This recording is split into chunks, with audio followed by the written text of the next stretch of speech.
আন্তর্জাতিক মানের হচ্ছে মংলা বন্দর। মংলা বন্দরের সচলতা বাড়াচ্ছে পদ্মা সেতু। সুধী দর্শক, আসসালামু আলাইকুম। দেশ এবং প্রবাস থেকে যারা ভিডিওটি দেখছেন তাদের প্রত্যেককে জানাই আন্তরিক অভিনন্দন। আশা করি ভালো আছেন সবাই। পদ্মা সেতু চালু হওয়ার পর ঢাকার সবচেয়ে কাছের সমুদ্র বন্দর রূপ নিয়েছে মংলা বন্দর। এরই মধ্যে বন্দরটি দিয়ে তৈরি পোশাক পণ্য রপ্তানি শুরু হয়েছে। এছাড়া খাদ্যশস্য, কাঁচামাল ও গাড়ি আমদানিতে মংলা বন্দর ব্যাহত হচ্ছে বেশ কিছুদিন ধরে। সাম্প্রতিক সময়ে লাভজনক হয়ে উঠেছে এ বন্দর।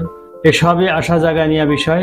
কিন্তু মংলা বন্দরকে অর্থনৈতিকভাবে অধিকতর আকর্ষণীয় করতে হলে বন্দরের সক্ষমতা বাড়াতে হবে, ড্রেজিং বাবদ ব্যয় কমাতে এবং পোর্টের সুবিধা সম্প্রসারণ করতে হবে। বন্দরের অবকাঠামো এখনো আন্তর্জাতিক মানসম্পন্ন নয়। পদ্মা সেতু নির্মাণের ফলে মংলা বন্দরের যে সম্ভাবনা তৈরি হয়েছে সেটি সদ্ব্যবহারের যথাযথ ব্যবস্থাও নিতে হবে, নতুবা একে ঘিরে যে আশার সঞ্চার হয়েছে সেটি হারিয়ে যেতে সময় নেবে না। ভৌগোলিক অবস্থানের কারণে মংলা বন্দর বাংলাদেশের পাশাপাশি নেপাল, ভারত ও ভুটানের পণ্য পরিবহনের মাধ্যম হতে পারে। ভারতের জাহাজ পরীক্ষামূলকভাবে মংলা বন্দর ব্যবহার শুরু করেছে।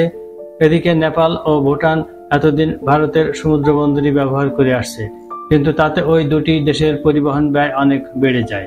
2016 সালে মহাদেশীয় আন্দোলনকে কেন্দ্র করে ভারত নেপালে পণ্য পরিবহন বন্ধ করে দিয়েছিল। উপ আঞ্চলিক সহযোগিতা চুক্তির আওতায় বাংলাদেশ, ভারত, ভুটান ও নেপালের মধ্যে 4 দেশীয় যানবাহন পরিবহন চুক্তি সই হলেও ভুটানের সংসদ এটি এখনো অনুমোদন করেনি পরিবেশের দোহাই দিয়ে। ভুটানের পরিবেশ সুরক্ষিত থাক তা আমরাও চাই, তবে যোগাযোগ ব্যবস্থার উন্নয়নের বিষয়টি উপেক্ষা করা যাবে না। নেপাল ও ভুটানের আমাদের মংলা বন্দর ব্যবহার করার ক্ষেত্রে কিছু বিষয় বিবেচনা রাখতে হবে। বন্দর ও সড়ক যোগাযোগ ব্যবস্থা এমন পর্যায়ে উন্নীত করতে হবে যাতে অপেক্ষাকৃত কম সময়ে তাদের পণ্য গন্তব্যে পৌঁছাতে পারে। মংলা বন্দর উন্নয়ন হলে শুধু ওই দুটি দেশ নয়, ভারতের অনেক পণ্য এই বন্দর দিয়ে আনা নেওয়া লাভজনক হবে। আগে রাজধানী গাজীপুর ও নারায়ণগঞ্জের আমদানি রপ্তানিকারকদের মংলা বন্দরের প্রতি আগ্রহ ছিল কম, কারণ এই জেলাগুলো থেকে মংলা বন্দরে পণ্য পাঠাতে কিংবা বন্দর থেকে পণ্য নিয়ে যেতে ছিল ফেরি পারাপার। এর ফলে তাদের সময়, ব্যয় ও দুর্ভোগ বাড়ত। সেজন্য তারা পণ্য আমদানি রপ্তানি করছিলেন চট্টগ্রাম বন্দরের মাধ্যমে। এখন পদ্মা সেতু চালু হওয়ায় ব্যবসায়ীরা এখন এ বন্দর ব্যবহারে বেশি আগ্রহী হয়ে উঠেছেন। এখন থেকে এরই মধ্যে গার্মেন্টস পণ্য বিদেশে রপ্তানি শুরু হয়েছে। এছাড়া চিংড়ি রপ্তানি করতে দক্ষিণাঞ্চলের ব্যবসায়ীদের চট্টগ্রাম বন্দর ব্যবহার করতে হতো। এক্ষেত্রে মংলা বন্দর হতে পারে উৎকৃষ্ট বিকল্প।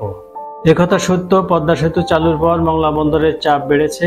তা সামাল দেওয়ার জন্য বেশ কিছু পদক্ষেপ নেওয়া জরুরি। এক্ষেত্রে সবচেয়ে বড় প্রয়োজন বন্দরের জেটি পর্যন্ত 9 মিটার ড্রাফটের নাব্য। বর্তমানে জেটিতে আছে 7 metre draft. Mongla C&F agent অ্যাসোসিয়েশনের সাধারণ সম্পাদক লিয়াকত হোসেন বলেন, বন্দরের জেটি ও পশুর চ্যানেল, নিয়মিত ড্রেজিং, নির্মাণাধীন খুলনা মংলা রেল লাইন দ্রুত চালু এবং ভাঙ্গা থেকে মংলা বন্দর পর্যন্ত সড়কটি 4 লেনে উন্নীত করা প্রয়োজন। বর্তমানে মংলা বন্দরকে অত্যাধুনিক করার লক্ষ্যে অনেক উন্নয়ন ও বন্দরের দক্ষতা বৃদ্ধির কাজ নৌ পরিবহন মন্ত্রণালয় হাতে নিয়েছে। বন্দরের সক্ষমতা বৃদ্ধির সঙ্গে সঙ্গে বন্দর এলাকাকে অনেক বেশি আকর্ষণীয় করতে হবে। বর্তমানে বিশ্বে রোরো ফেরি প্রতিস্থাপন সহ অত্যাধুনিক যন্ত্রপাতির সংযোজনের মাধ্যমে জাহাজ খালাসের সময় কমানোর প্রতিযোগিতা চলছে। মংলা বন্দর ঘিরে এ ধরনের অত্যাধুনিক প্রযুক্তি সংযোজন করতে হবে। ঢাকার সঙ্গে মংলার দূরত্ব কম, এ বছরের মধ্যে রেল লাইনও যুক্ত হতে যাচ্ছে। কাজে এখানে বহুমাত্রিক যোগাযোগ হবে। কাজে মংলা বন্দর আগামী দিনে বাংলাদেশের অর্থনীতিতে গুরুত্বপূর্ণ ভূমিকা রাখবে। মংলা বন্দর ঘিরে বেশ কয়েকটি প্রকল্প হাতে নেওয়া হয়েছে। পাশ করা হয়েছে মংলা বন্দর কর্তৃপক্ষ আইনও।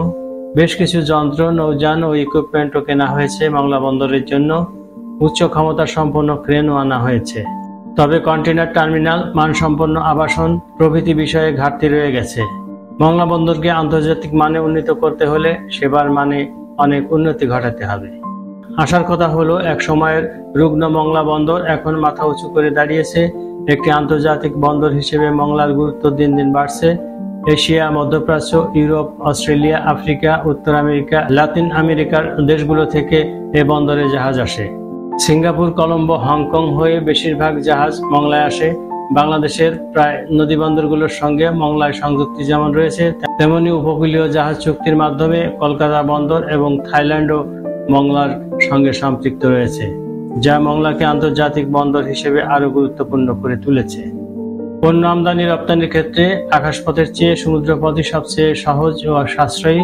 উন্নত বিশ্ব থেকে শুরু করে সব দেশেই সমুদ্র বন্দর দিয়ে তাদের সিংহভাগ আমদানি রপ্তানির কাজ সম্পন্ন করে।